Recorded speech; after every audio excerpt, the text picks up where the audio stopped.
for ni ahwefo na ahwe ansa na mewura transfers nim kra no mame ending komo kakra ewo enura FIFA Club World Cup call ni because nkofo interest ewo ho on say enura team City share by na match na nipa dodo na follow no ye Real Madrid any Hilal game no because of enkomododo na Jabi Alonso edi say season we no Real Madrid for ball no wakasa bebre afa ho se obesesa no so na nipa dodo na ekohwe Jabi Alonso star be na Real Madrid for ne be ball insisa yi be ba na so na nkofo adwen kran se da any results ne so kese by the style of play, the approach of Real Madrid anana na nkofo hwehwe on say before the game na Jabi Alonso akasa say ye be proactive football ye be rock and roll football enti obi ekohwe say Real Madrid ensem na Jabi Alonso kan ye no betimenya total dominance be beautiful football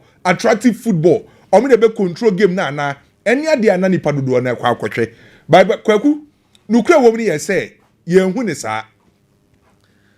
And me personally as a Real Madrid fan na me expect to say Jabi Alonso be ni menimu ya no or be say Real Madrid for style of play within some few days enti na me de nim say entimi nkonya sa ensisa ye bebre or Real Madrid style of play nim by na hu be hia say ye ba akọ hwese ye be hu signs bi say ensisa ye be ba na kwaku in as much as enra yanse de hu Real Madrid da or dominate Hilal for no omo ba attractive football no mi hu Jabi Alonso a ade na opese oye no mi hu kakra o mentimi anyo by mi hu science ne say this particular style of play this approach ana Jabi Alonso pese obo on say na odi kan boy back four no boy no sa wa hwe Jabi Alonso wo Liverpool sina anytime bia no say wanya back three no oba back four so no ni krabo na opese onya back 3 enti kwaku se o follow Jabi Alonso ye share game na se no na we no under 1 minute 1 minute no Jabi Alonso back 4 na o sha se se obebo no anytime bi o mbe krabo ni bia no Trent Alexander-Arnold move inside ebeka Tchouaméni hu na back 4 no abeda ne back 3 because Frank Garcia abeka no abeka Dinhausen ana Asensio ho na ye back 3 na Arnold emuvi abanfinfin ho no obeka Tchouaméni ho sa Tchouaméni no obeka ne ho no allow Jude Bellingham ana Fede Valverde say omo moving ko manim kakra the moment ombe movie akọ manim no anytime ya na Jabi Alonso expect say Vini Junior ana Rodrigo be stay wide so anytime bi Jabi Alonso be kura ball ni bia no de mi hu ni say no person Real Madrid for use a 3-3 enu Jabi Alonso ade a di kan hu ye no se Real Madrid for krabo ni bia na in possession or pese almost a structure no 3-3 and the reason why your pese 3-3 ni say or pese or build it from the back I now say Arnold abeka midfielders na no obenya numbers won finfin to control the game so o control game no won finfin wa or won fini on the left or Rodrigo on the right on betimasa expanded the wide area now wetimi utilizes our wings so or build it from the back no when you control in the midfield no was say utilize your wings no and no the style of play na Jabi Alonso episode use by no kre wo ma won here say boys no omuntimi enti ase untimi use one game emfa enti ase because one a chain now person or build it from no the me hu ni say e only Dinhausen and a ball kra na no comfortable apart from Dinhausen players are no more tron so more build it from the back are no munye too comfortable and am finfin na Jabi Alonso expected Real Madrid for me for this say ombe control game no obi to say Tchouaméni onye ball controller Tchouaméni enye deep lying playmaker Tchouaméni destroyer and oye distributor ne de ne say obegere wa beje ball obesay opponent play na we jai ball nim ne de no onye deep lying playmaker enti ebe take time ansa na Tchouaméni at Jabi Alonso system na say obi to say Fede Valverde oye destroyer oye distributor and oye ball carrier onye controller enti ono so be take time kakra say ufa Jude Bellingham de no say obe hold the ball obe distribute obe carry ball no obe protect ball no obe timi adrive ball no de ball na kọ nanim ono so nye typical controller enti ade ba kwa Real Madrid for lucky say typical midfield obe control game dia momo obe ti say Vitinha obe ti say Pedri la ni bi no Frankie de Jong Real Madrid for lack a ball controller me ba cho o ball controller na wo kan no 6 die ni bia na say they be create ebia 8 die ni bia na say 10 because looks like Florentino Perez a creative midfielder and coach no so air 6 will be controlling no omo hia ni mienu sa yes Madrid hia a deep lying playmaker et say Vitinha obegina defenders nanim on the better direction of play ball in left and right yem calm game ne down yen distribute ball no on the be deep line obegina defenders nanim obehia bi and obese hia at offensive midfield or creative a obetima breaking lines no come me 3-man midfield say ye de mienu sa be shemu a one ye dropping no and me sure say boys no mo no betima ye mpokre be take time eni me enimu ya de emfa in a case say yanto ebia ma no midfield ho a sa 6 ho no e benye obi ama na gba na entine nu amehwe entine na nu na me hu ne say or try say Arnold more time obey invert no no mbeboa kakra no mbeboa mfimfio that's the reason why mostly na Arnold e invert no mbeboa mfimfio because obey hia midfielder onimbo ni kura enti Real Madrid the Real Madrid fan na fashion team say better give time because Oma Bonda Carlo Ancelotti Real Madrid ball ni direct transitional omo nim ball na yem fa nkura yem build it from the back yem control mfimfin yenyi opponent nim frame no afina enye so nim yoba enye omo style of play no ebe take time kakra ana say no awo hwe ya ma me time na omo press no on say Jabi Alonso ye say opese olusu ball mo be press tentem enu ye shake game na say no me notice ade ba ko time no 1 minute 26 seconds Real Madrid for yesterday omo air pressing corner start attack and Madrid rise from there no enti on Jabi Alonso anyo opese de Real Madrid say ye lose ball na no eni si ye ma opponent ni kura ball ni che e wo se ye press yo mo but no so enye Real Madrid first star ni say obe press high enra edrum pempen so bi ase na omo de mu di agro no mu ntimi press well because say Real Madrid for no air press ya omo ani mo na press ya ube hia players no mu atron say omo be back the press enti the pressure ni betu opponent ni so onye comfortable onya time on relax enti won the pressure na opponent with teammates ni back press na either say player ni be your mistake obeje bo na free ni say na so be call long but in the case of Real Madrid say omo press ya obi am back press no enti ema hilafo no enya space enya time na afede omo de Madrid for di agro enti uyi video no sa video na uyi no sanka kan betima say yibi ma ba chomo fanfa TV no so kwa maye why omo ball ma abate no omo ball ma abate sa because Real Madrid for press higher omo ntimi back press ema spaces in between the lines no enti na easy say hilafo no betime kra ball a progressive no enti sa ohwe ya etre Jabi Alonso hu say emu aye di enti na wo say o shift call ne normal 442 enti ombe ball ma abate sa na cho video ni nie sana abro ne tie omunim hawa ye press yi pa enye omo style no on say Real Madrid and Carlo Ancelotti opponent ni kura bomba be gu akira na the ball na bo mu wini ball na ne abo ne transition by say Jabi Alonso pese omo press na omo yere oje ball no enti a gradual process enye just one match e be take time a good year pa no but problem e wo ni ye say Real Madrid so entimi ma sa time no problem kakra mi so de ma Jabi Alonso no after players ni be take time on say after the game ana koto aka say omo ntimi nyusu just 3-4 days and fans say omo style of play abra omo adapted to a style of play for almost 4 years e be take time and sa time na e be take no on be adapting them so one adapting them a o be La Liga o be UEFA Champions League so when ntimi adapting them now La Liga Barcelona sa twu mu bebre Champions League go sa ko free ma na mfa so be na wo so misro kakra e de ma Jabi Alonso by second half no adagula e be no ase bi hu say na Real Madrid for play ne ye kakra because adagula no timi kura ball ne kakra na second half no na ye ba kwakwade ba ko a miyem sa hye me se wo notice ya Real Madrid for defend no Arnold na obo right back ana Frank Garcia na obo left back no time they are no move back inside narrowly anytime they are Real Madrid be defending no Arnold na obo right back and Frank Garcia na obo left back no omo move back inside narrowly oh expect to say Real Madrid four wingers Rodrigo ni Vinicius Junior na ebe occupy sa wide area ho in terms of defense. Say Real Madrid left back no right back move narrowly a. Omo pese omo stop Hilal for ne say omo nya sa central control. Yeah. But problem omo face in say anone Frank Garcia e move narrowly a. Abrantia your friend Vinicius Junior ni Rodrigo and occupy wide area ho enti Hilal for no omo switch play call left right unhu omo captain no. How I know the Real Madrid food agro no mo tete anod. And Sesana Jabi Alonso beya any okosia Barcelona more good wingers omo ko for Nico Williams be kan ho ani ya so beya shiu.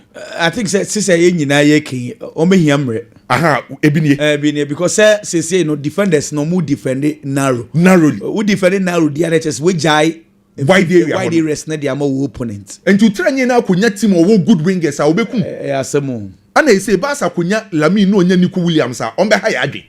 Inti comfort the pass over bare 36 passes number 9 can ball. Debbie. Hey! Enti be take time gwaku. Eradi Yesu. Oya Madrid fan na no anya abotre kakra be take time kakra. 36 more baby o. E be take time. Ba mi ogidie se be fa. Okay. Mi ogidie se be fa by enya ni manimu ya. And most especially remember the Koshia team mu ni mbo kura dia. Ene mbaye dene. Ti we Hilal for kra na pass be 36 and Barca. Ayo ni on beji be. Oh, maybe when you say e be take time by e be fa. I think we all agree say it will take time. E be take time. E be take time. Kwaku ma member transfers ne so ma na bigi embra. Onsa wuko Italy, the most successful club ewo Italian Serie A, the old ladies Juventus. Omaji Serie A ne 36 times. Now recently Napoli ana Inter Milan na dominate Italian Serie A no. Juventus impenyi for say ompese omo sa abedi Italian Serie A no. No omo pe leaders ewo every department. No mechire ho no omo so omo ni leader. Enti omo ko Barcelona. Barcelona for a captain. Omo player omo center back. Ronald Araujo. Omo kwa akofa no. Juventus for say ombe here leader ewo mechire ho. Enti omo ko Barcelona. Na Barcelona omo defender Ronald Araujo. Juventus for akwa akofa no.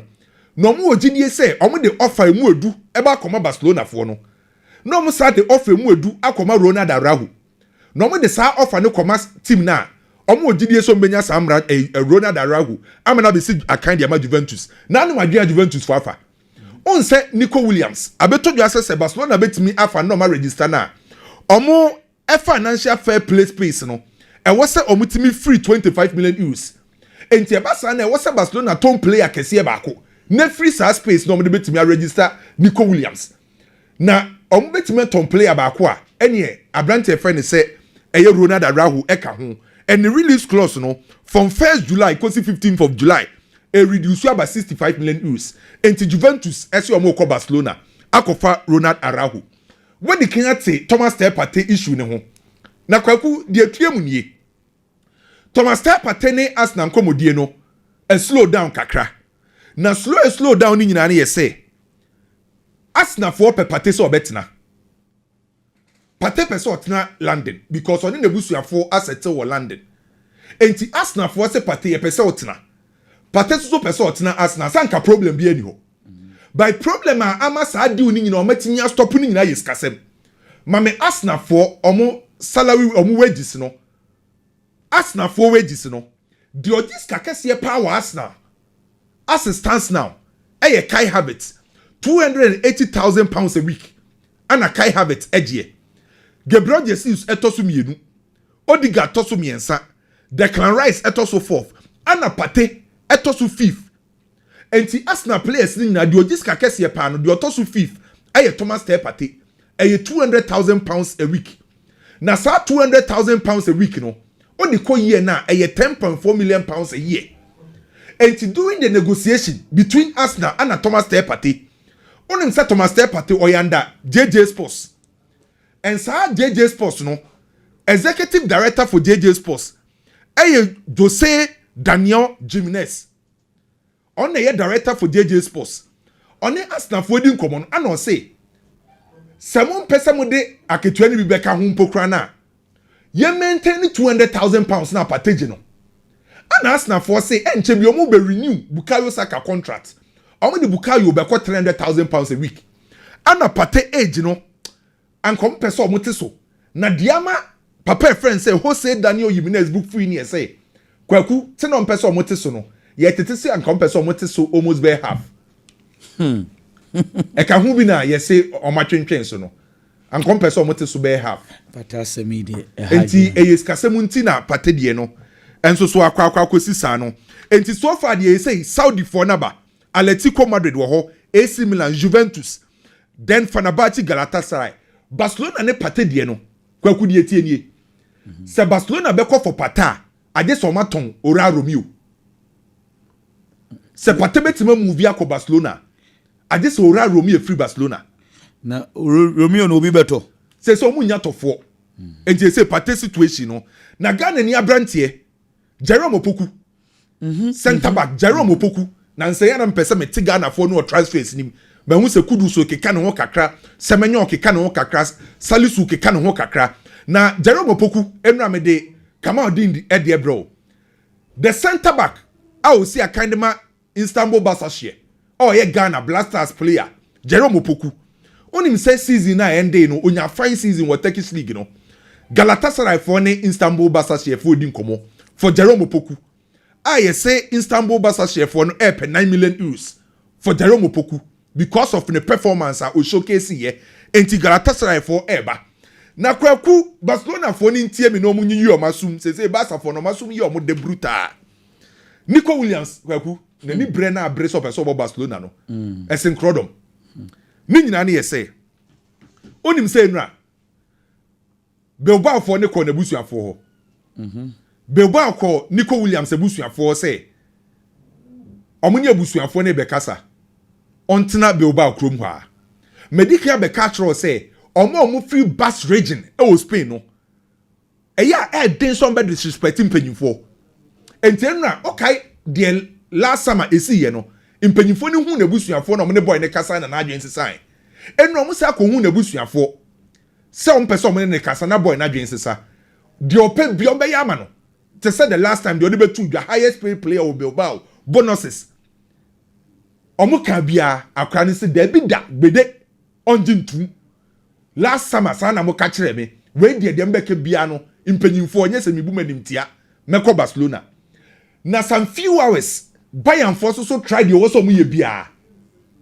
eno so abrante no asa bagu onim se Bayern for ne sa increase o musika no akra ne se da bi onko ope Barcelona na kwaku aha sei ana mahu se Nico Williams na ni abre Barcelona no onim se ni sika o ne Barcelona agree ye no aye 12 million euros eno ne ye gross ye nyante tax no ye te tax ana bonuses ka ho a 7 million euros kwaku de me ye ma hyeme ne ye say Nico Williams aka che ba sampanyin for say send salary ni mpokro mbesa ate so mpokra no metimi dia register no monte so e kire how abrante na ye desperate so be join Barcelona enti Nico Williams say ne salary no so mbesa ate so mpokra no metimi dia register na omonsa enti so nti kwaku die ba no Manchester for latest offer for Brian Mbeumo and so 60 million pounds Manchester at the air co Milos Kekes and Liverpool die no Bournemouth for na tiskane so aba 40 million pounds na Bournemouth for air 45 every Liverpool for omo de call a year 40 million pounds kakra e free ho so air ba nti kwagu okay ensam ne de edoso mehwe menkrata no so a edoso bebre o say abrante friend say Kwanza Liverpool center back Jarrell Kwanza yes wakache Liverpool for say Liverpool sin obeko onko obeko Liverpool sin no ebeboa no enti Liverpool for say okwa eni okofa Magei edi naba Magei free Crystal Palace edi naba Mate Manchester so ne Benjamin Sesko asha ase Manchester ene Benjamin Sesko asha ase okay come Sweetie Biggie Kogu Hey. Kogu Mama Shasia from a Club World Cup games about so Real Madrid. To be honest, Real Madrid and the Al Hilal Kwakubo game. May assure say you would do I expect to say you more game na I am pono. Now Real Madrid na just the victors and I say Madrid a carry the day. Now Madrid a share Al Hilal, now Madrid calling him. That was the expectation for a lot of us because if you say one Real Madrid an European team and a very big club for that matter, the biggest of all clubs. We are only free one more. Al Hilal and to free Saudi Arabia neighbor. It's a team of free Saudi Arabia no Real Madrid. They certainly you catch you say Yibakwa, even without looking at the quality of players, both sides. Team will be in the first Real Madrid and as a team of free Europe and so ever. Game in the shas, you know. Adiabakwa me who you say. The Real Madrid team is going to need time to adapt to the kind of footballer. Coach friend says Zabi Alonso eba babeche. Football me nim say. When it comes to football, most of coaches, any players, obia first season adaptation. Coach in the bar, afraid no babeche ball opposite team the ball. Na players and those who adapt it. And in football, they be a made to talk classroom home. Koku obi IQ was ropa. If the coach and the chair tactics and the system na quickly na fa na player corner tia na obona niema kon kind of mano. You obi nso so ho no coach and the chair de ne sesia entimi mfa. Obi hia time kaka ansa na watimi apeke. Obi ho no latter stages of the coaches ade na or another season no ansa na watimi apeke because ono na dwene eda ne team nso so ye different. Into all these things, a play a role with the performance at Real Madrid Bobo Kone Dine D and Na. It's not mean Conco expect a lot when it comes to a play of the Real Madrid team, but individually, quality him Nanto Mabebo, especially those who are new, and an ame kwa helmo. Me who Dinhausen, clearly. O mame that kind of thing I mean who ye Nations League him no. He played as an established central defender for Real Madrid. Play on Real Madrid team na che. Raul Asensio. I'll be expected to be a leader at the back. And no me who did house and rather who was a leader at the back for Real Madrid Bobo Kono. On no na echere. So are you ready? So Real Madrid Bobo Kono beti me abo. Why are you ready? So coach the philosophy. And in the game plan, obeti me executing it well. And so the Real Madrid Bobo Kono. It's the performance I was dined in the just ended season. Our benefit of team nim. And the who you Nations League nim no. It wasn't just by fluke. A branch and twice so and na. Emma Yehu ni more than more. On Raul Asensio, that penalty committed was bad. If he was a gamer, now Real Madrid and Yabre, so being your points at the qualifier corner him, maybe a Champions League semi-final be Champions League. Make us say an all-important gamer and Cabrante and let's say Real Madrid down. That penalty at that stage or at that moment of the game, it was so poor. From player friend say Raul Asensio, it was needless. And they have to talk to him. I say, oh, you're overly aggressive, Nancy. Yes. He got to impress. Minim say Sergio Ramos tag now with the man in the quality because that tackle was needless. Then for be any so. On player friend say Trent Alexander-Arnold. Kwaku. Say what Trent Alexander-Arnold. You have to know say player now what on offensively or a lot of options.